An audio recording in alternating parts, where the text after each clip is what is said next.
Ken, it's a pleasure to have you here. We're talking today with Ken Zallai, the director of the Port of Milwaukee. Ken, I have a number of questions I'd like to ask you about the port's operation. As you know, we're going to have a meeting with the mayor and his cabinet to talk about the vision for the city and the goals for the city, and to also discuss how you get from those kind of broad questions to more specific strategies and actions. And you really have been involved since you've come to the port with precisely the kinds of concerns that I think we're going to take up at this meeting. What's the situation that you faced at the port when you took over in 1986? Uda, the situation at the port in 86 was one of, I would call it chaos, actually. The staff was very, very demoralized by circumstances over which they had no control. They were very fearful. They were fearful of their own turf. They were fearful of any relationship with management. They were fearful of tenants, and probably most importantly, they were fearful of change. They, in a word, lacked a lot of self-confidence. Having said that, the staff also had some very, very competent people who I think had been poorly led and perhaps abused in that respect. Generally, the tenants in the port also lacked direction. Historically, the tenants in Milwaukee had looked to the Harbor Commission for a sense of direction, for the strategic sense of where they should be going. And that had not been forthcoming. And so, no pun intended, we were very much like a rudderless ship. But the basic nucleus of what we needed to turn things around was there. And among some of the folks, both tenants and on the port staff, there was a desire to make things better. So that was pretty much what we found. Well, that certainly sounds like a very challenging situation. How, when you have that kind of a situation, how do you go approach your decisions? What do you do first? What are the kind of things that you think about? The first thing that I did, actually, was to begin talking to each one of the staff members, and I say each one.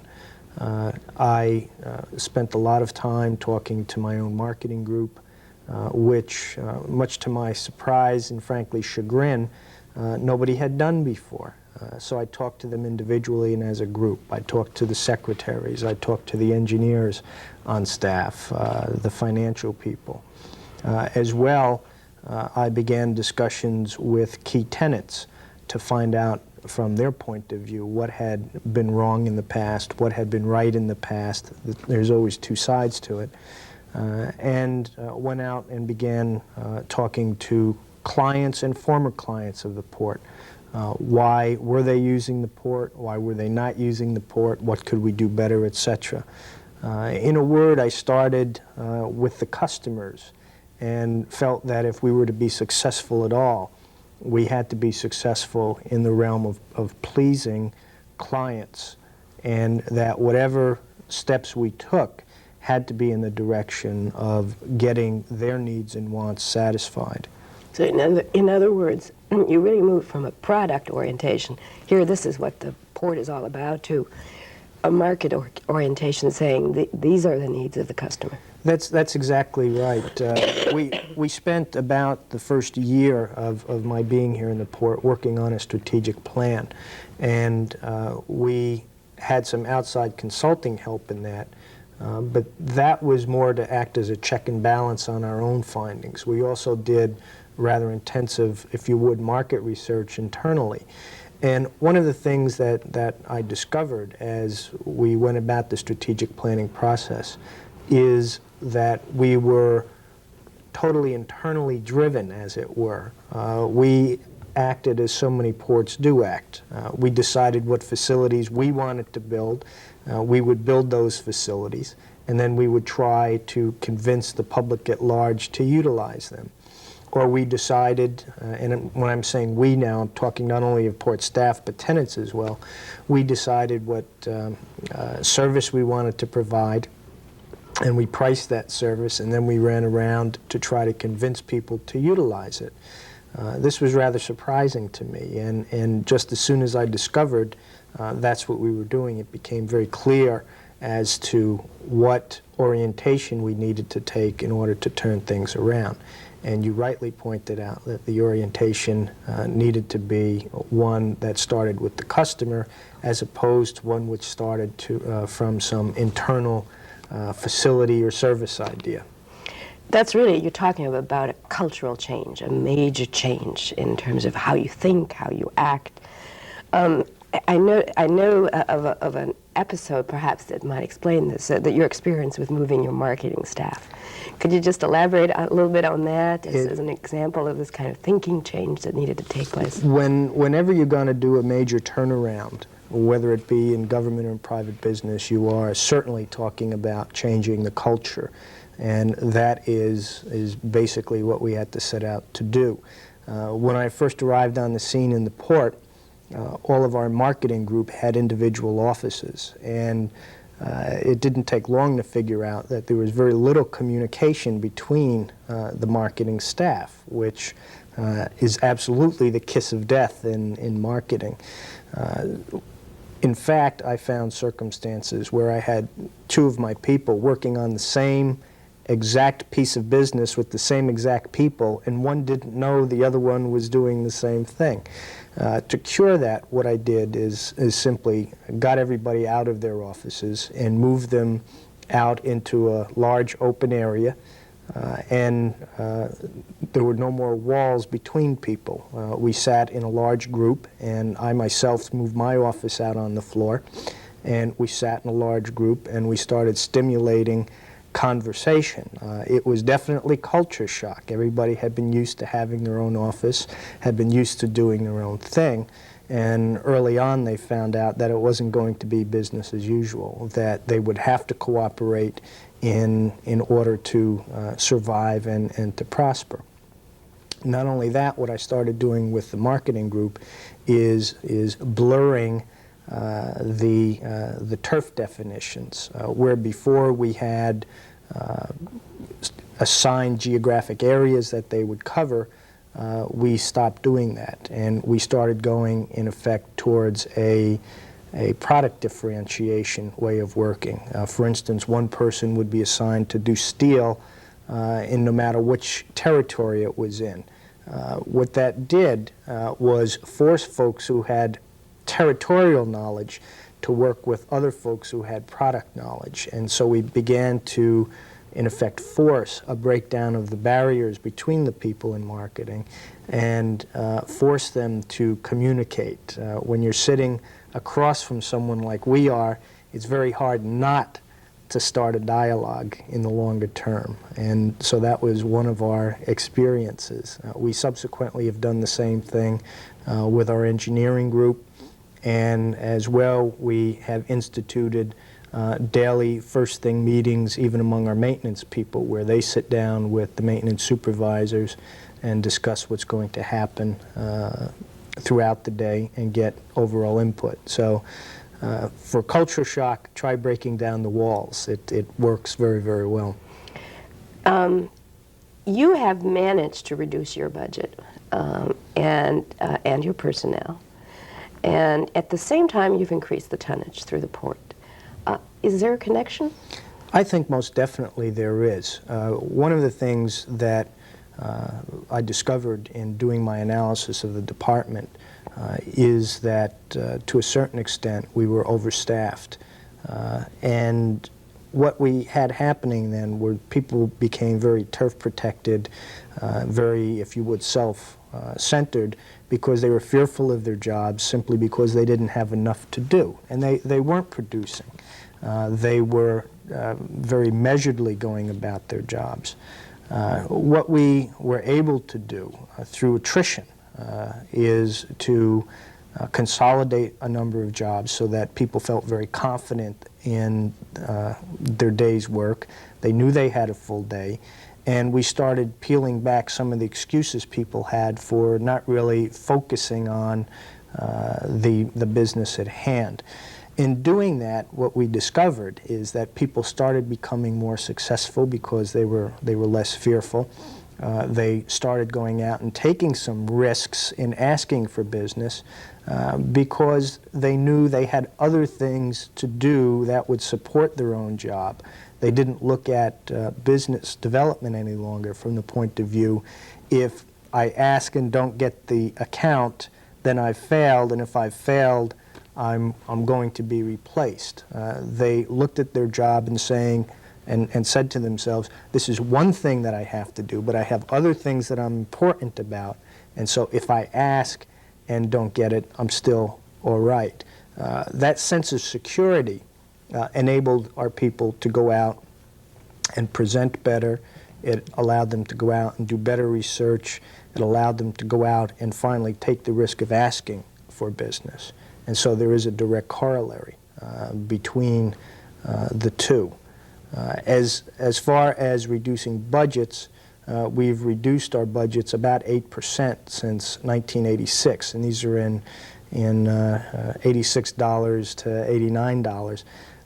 And we're proud of that, but actually, Uta, that was not something we did by design per se. By instituting some analysis in our work habits, by instituting a less fearful, a less stressful situation on people, by instituting some planning, the lower costs and increased productivity were kind of a byproduct of the process. And that's something we've worked very hard on, is the process by which we do our work, as opposed to the personalities who do the work. And when you do that, and when you can convince people that you're looking at process rather than personality, the other good things kind of come along. We have gone to the point now in the port where we pretty much do zero-based budgeting, or a modified zero-based budgeting. And so, for instance, the engineers now no longer are looking at protecting turf or protecting jobs. They believe that if they do the correct thing, that they will be protected, that they have security. It's the same thing with our operating group and marketing group. So, as a matter of course now, they are honest in presenting their budgets and in having budget discussions. And so we've made progress again in the process. We've driven out some of the fear that people had, and we've had some very positive fallout because of that. You spoke about process and before also about reduced budgets as a byproduct, if you will, rather than the objective itself. It is really in business, that is often the case made about profits being the byproduct of a process that's focused on quality. The word quality is really a very key word in business, and you're a proponent of the Deming quality management philosophy.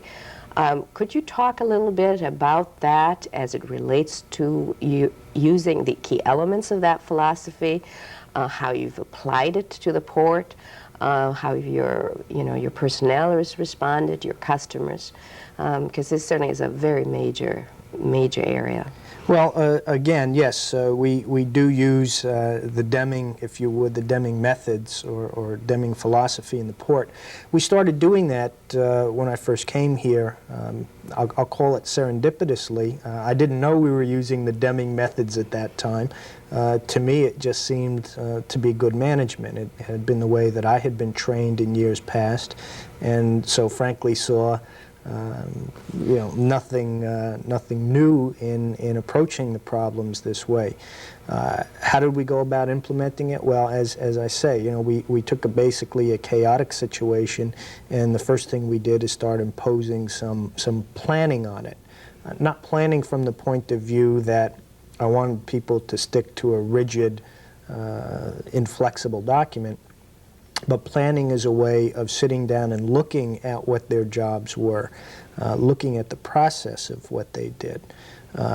We got away from making decisions on the basis of total subjectivity. What is it we'd like to do now? And we started forcing our people to to support why they wanted certain decisions made. To do that, they had to start analyzing their problems. They had to start collecting data on their problems.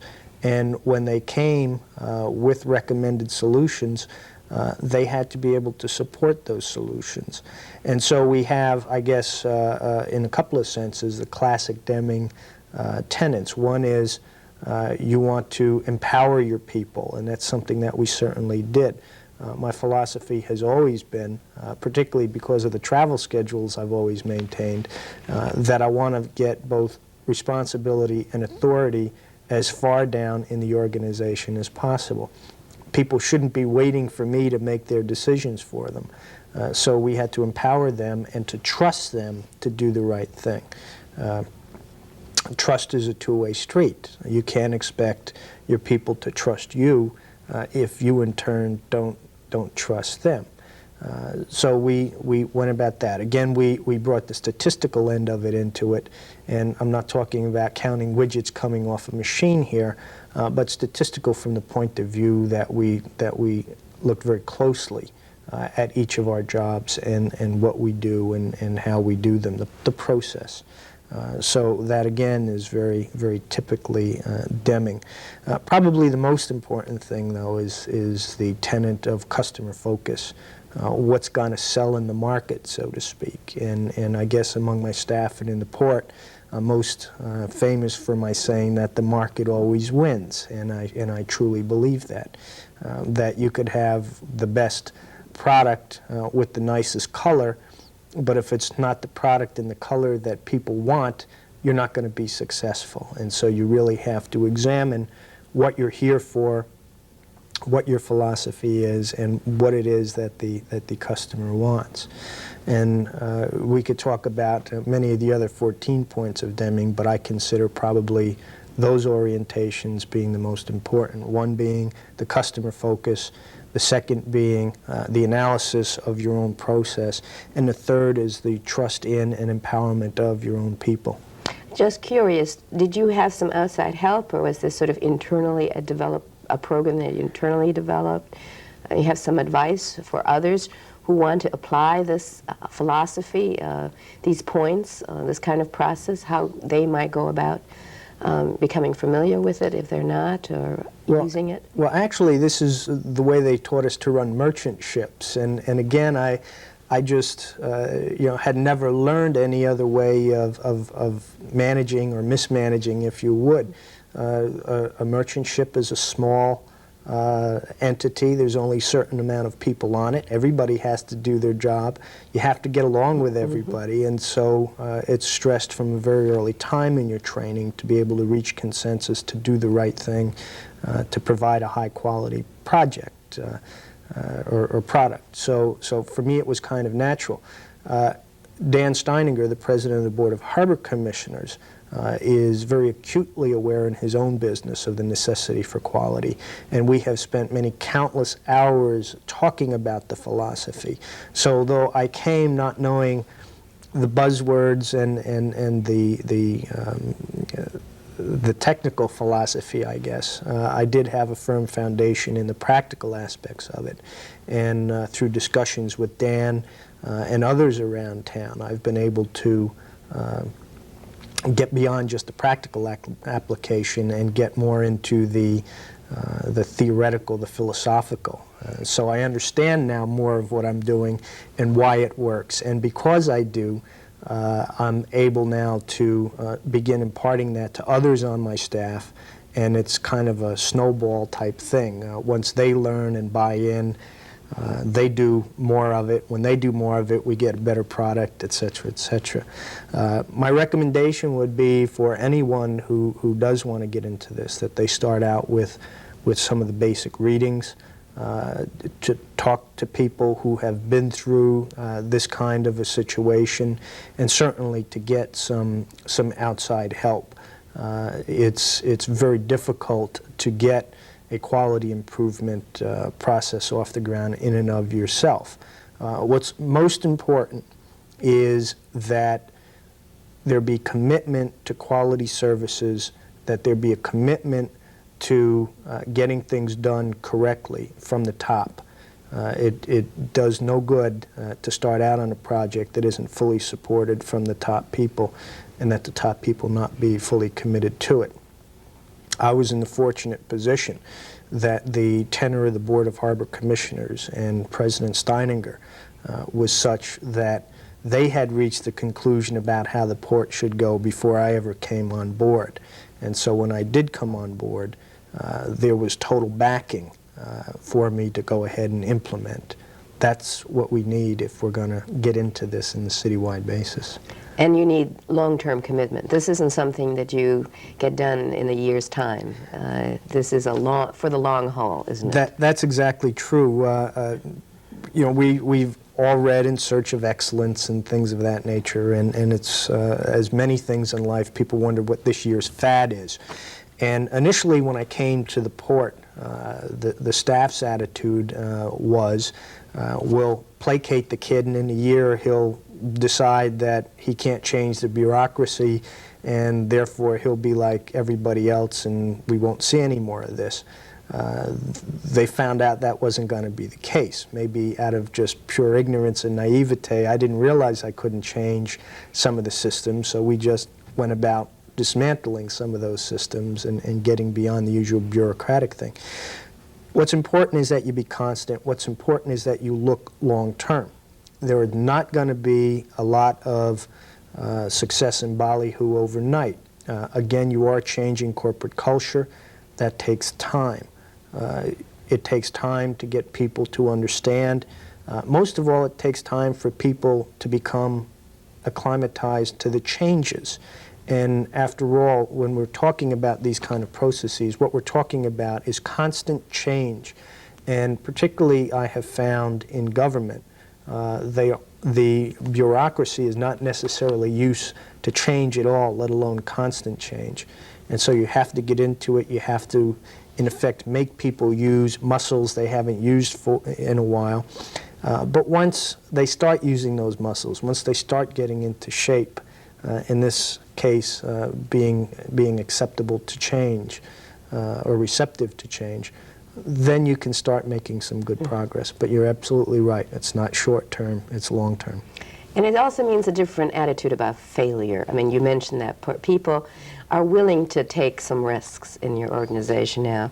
You know, what about failure? What about leadership in this situation? How do you know you're a leader? And what's acceptable failure here? How do you talk to people about that in your organization? Well, as you know, I come from a military background, and I was told one time, and I've always carried this with me, is that you know you're a leader when you blow the whistle to go over the wall in the charge and people follow you. When they don't follow you, you're not a leader. So I guess we could take a parallel in that. I've always been of the philosophy that you manage situations, but you do lead people. And I think sometimes I'm disturbed by hearing people talk about managing their people. Well, you don't manage anybody. You can persuade them, you can show them the way, you can lead them, but you can't manage them. I think that's a misnomer. It's an unfortunate misnomer that's widespread throughout American business. As far as failure goes, we have to learn to tolerate a certain amount of failure in what we do. Not everything that we try is going to be successful or to be as successful as we would like it to be. What's important from failure is that we learn, that it's not an uncontrolled failure, that we failed because we didn't plan properly or because we didn't implement properly.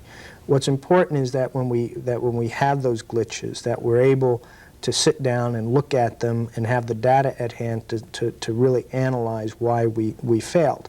I think it's only in business and government that people think that being right all the time is the only acceptable level. I've had conversations with people where I've pointed out that Paul Molitor here on the Brewers is considered a fantastic hitter. But yet if you look at his statistics, he only hits 3 out of 10 times. That's quite a difference from a mayor or an alderman or a department head who's expected to bat 1,000. And certainly too often in leadership roles we expect our people to bat 1,000. They just aren't capable of that.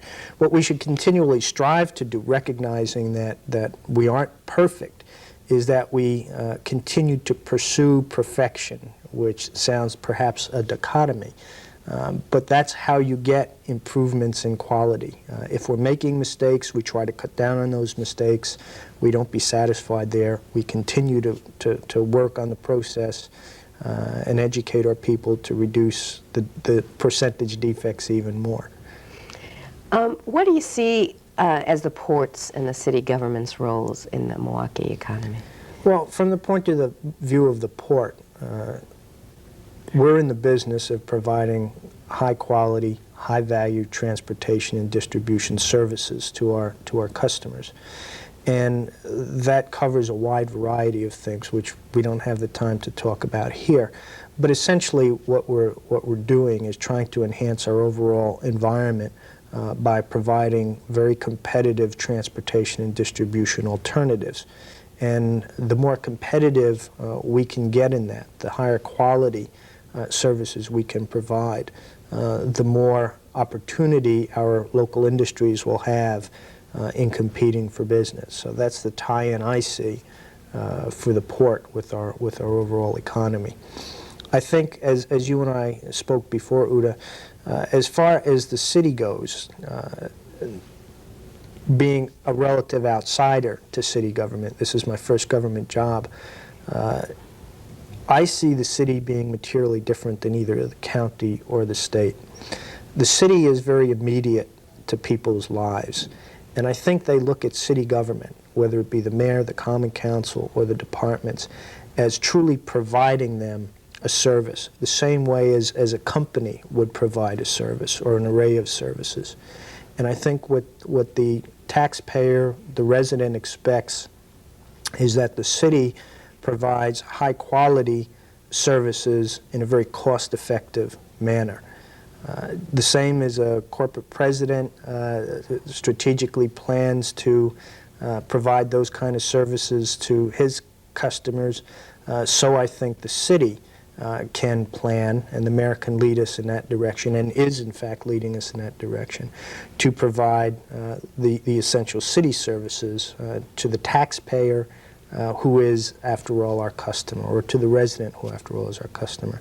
I think on the state level, I view it, at least, as a more policy-oriented group. Nobody really knows if the state provides services. I often wonder whether anybody even cares if the state provides services. They're not as immediate. They're those folks out there in Madison. And I think to a certain extent it's true of the county government.